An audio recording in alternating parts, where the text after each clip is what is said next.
1 million years ago, a forest burned in Africa. No one knows how it started. Maybe lightning, maybe a river of hot rock from a volcano far away. The animals ran, the birds flew, the sky turned orange, then gray, then black. And then, slowly, the fire died. The forest was silent. The ground was warm and dark with ash. And then, something moved. A small creature stepped through the ash, not quite human, not quite anything we would recognize today.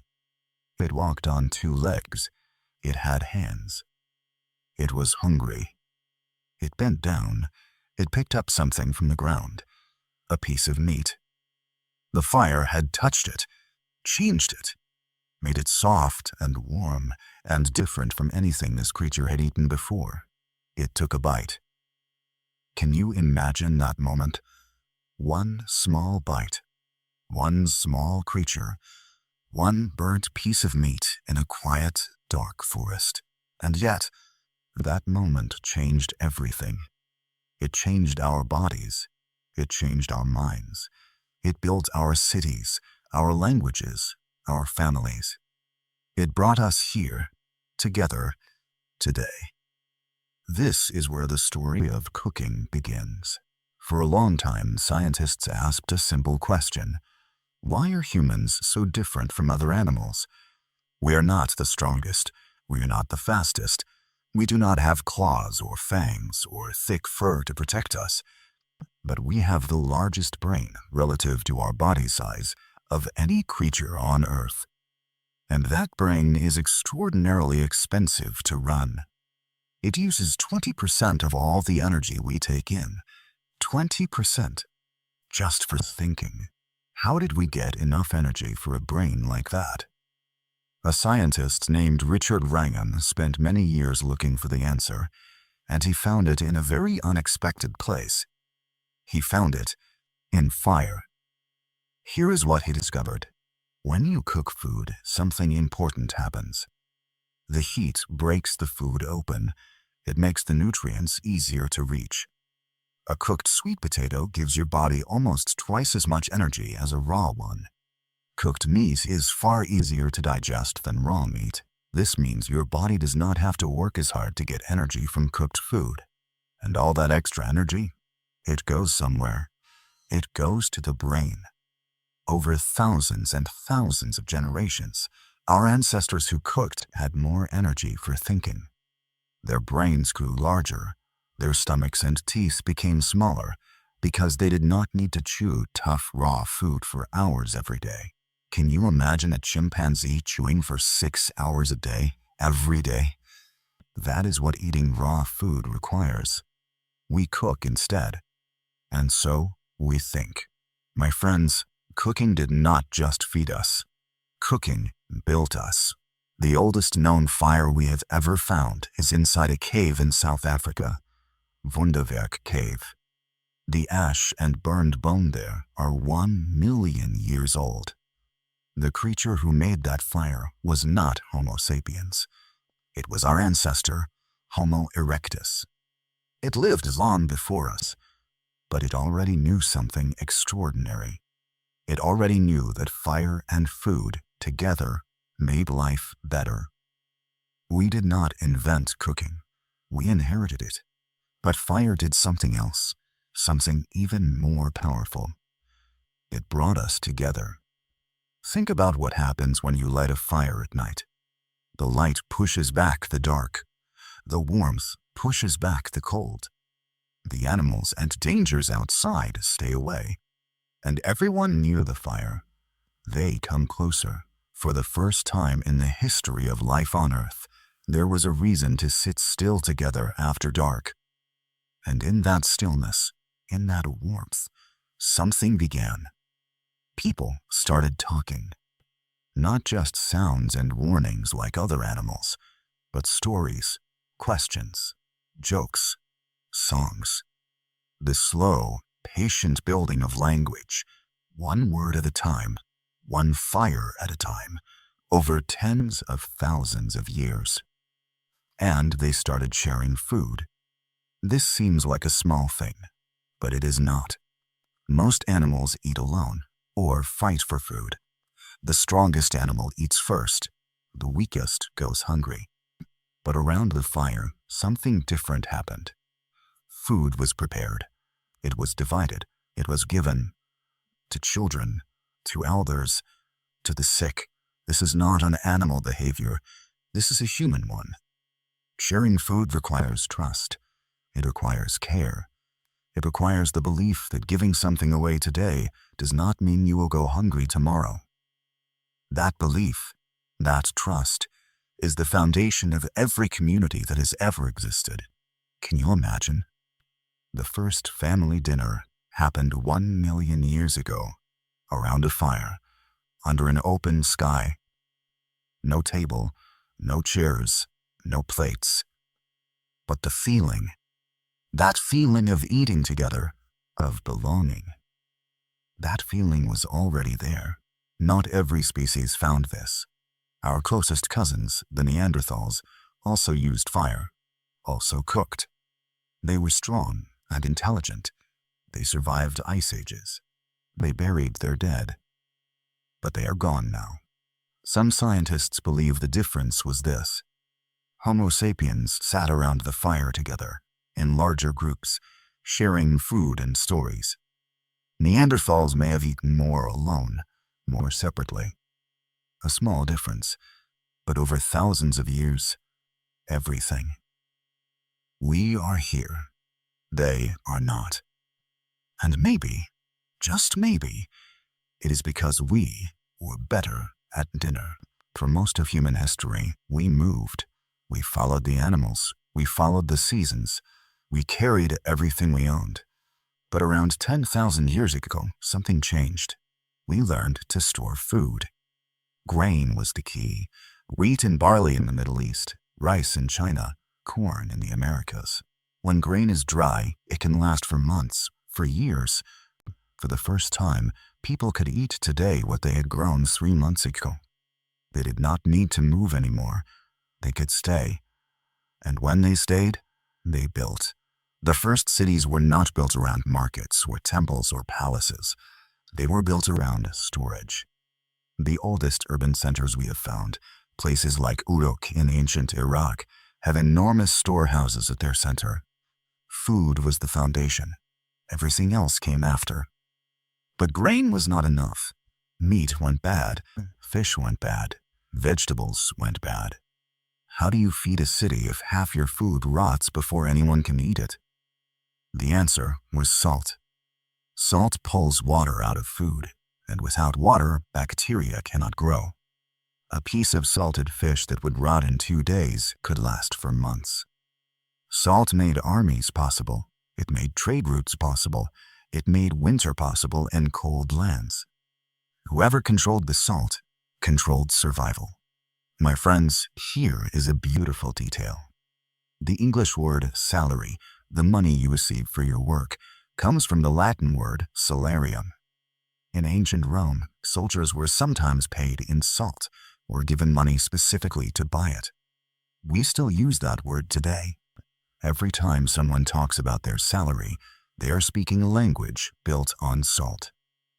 And the city of Salzburg in Austria, one of the most beautiful cities in Europe, its name means simply Salt Castle. An entire city named after a mineral we now sprinkle without thinking. There is one more ancient cooking technology, one that humans discovered almost by accident, one that is still around us today in almost every kitchen in the world. It is called fermentation. Fermentation. That means the slow transformation of food by tiny living things we cannot see. Bacteria, yeasts, molds. They are everywhere, on every surface, in the air. And when they meet the right food in the right conditions, they begin to work. They change the food. They make it last longer. They make it safer. And often, they make it taste extraordinary. Bread, cheese, wine, beer, yogurt, soy sauce, fish sauce, pickles, chocolate, coffee. All of these, every one, is made possible by fermentation, by those tiny, invisible living things working slowly in the dark. And here is something that may surprise you. Beer may be older than bread. Some scientists believe that the first reason humans began growing grain was not to make flour and bake. It was to make beer. The earliest grain storage sites we have found show patterns that look more like brewing than baking. But why did they want beer so much? Because water was dangerous. In the ancient world, rivers and lakes were full of bacteria that could make you very sick. But beer, the alcohol in beer, kills those bacteria. Drinking weak beer was safer than drinking river water. People drank it every day. Children drank it. Elderly people drank it. Western civilization, in a very real way, was built on the fact that fermented drinks were safer than water. And fermentation gave us something else, something that no other food technology can give. It gave us place. A sourdough bread made in San Francisco has a different flavor than one made in Paris, because the bacteria in the air are different. A fish sauce made in Vietnam has a different character than one made in Thailand. These are not just flavors, they are fingerprints. They are the taste of a specific place, a specific time, a specific people. In a world where almost everything is becoming the same, fermented foods still carry the flavor of where they come from. They still remember. Now, my friends, we must sit with a difficult truth. Cook gave us everything. Our brains, our language, our communities, our cities, our culture. And yet, the people who cooked were rarely the people with power. In almost every society we know of, throughout almost all of history, the work of cooking was given to those at the bottom. To women, to servants, to enslaved people, to the poor. The more powerful you were, the less you cooked, and the more elaborate your food became. A king's feast showed his power, but no one asked who had been preparing that feast for 3 days. The cooks were invisible. The food was everything. But here is what history shows us. The invisible people left their mark anyway. In the American South, enslaved Africans were often the most skilled cooks. They brought knowledge from West Africa, techniques for cooking rice, for smoking meat, for using every part of an animal. They adapted, they created, and the food they made became the foundation of what the world now calls Southern American cuisine. Barbecue, soul food, dishes celebrated across the world, built on knowledge that was never credited, from hands that were never thanked. The food survived. The names were erased. And there is one more beautiful, painful detail. The Romans had a fish sauce called garum. It was made from fish packed in salt, left to slowly liquefy in the sun for weeks. It was in almost every Roman recipe. Salty, dark, intensely flavorful. The Roman Empire fell 1,500 years ago, but the technique survived. It crossed oceans. It found new fish, new climates, new hands. Today, Vietnamese nuoc mam, fish sauce, is made by almost exactly the same method. Salt, fish, time. The same patient, invisible transformation. 2,000 years apart. Two civilizations that never met. One ancient idea, quietly alive in both. In 1809, a Frenchman named Nicolas Appert made a discovery that changed the world. He placed cooked food into glass jars. He sealed them. He placed them in boiling water, and the food inside, it stayed safe. For months. Without salt, without fermentation, without any of the ancient methods humans had used for thousands of years. He did not know why it worked. He simply knew that it did. That discovery became canning, then refrigeration, then factory farming, then industrial processing, then fast food, then delivery apps. Each step made food cheaper, more available, more convenient. In 1900, a family in the United States spent roughly 45% of their income on food. Today that number is around 10%. For hundreds of millions of people, hunger is no longer a daily fear. That is a genuine miracle. But something else happened alongside that miracle. We forgot how to cook. Not all of us, not everywhere, but slowly, quietly, in many parts of the world. The knowledge passed from mother to daughter, from father to son, the knowledge of how to transform raw ingredients into something nourishing. That knowledge began to disappear. We buy food that is already prepared. We heat things that are already cooked. We eat alone in front of screens. Food that came from factories in countries we will never visit, made by people we will never know. The fire that brought us together 1 million years ago, slowly, is going out. But it is not gone yet. Every time someone cooks a meal for another person, something ancient wakes up. Every time a family sits together at a table, the campfire is still there. Every time a grandmother teaches a grandchild how to make a dish from memory, a thread connects us all the way back to that creature in the ash, 1 million years ago, taking the first bite. We are still that creature. We are still around the fire. We just have to remember to come back to it. Cooking did not just feed us. It made us think. It made us talk. It made us sit together in the dark and feel less afraid. It built our cities and our languages and our cultures and our love.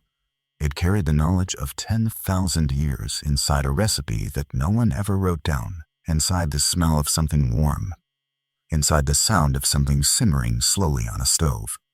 A house is made of walls, but a home is made of meals.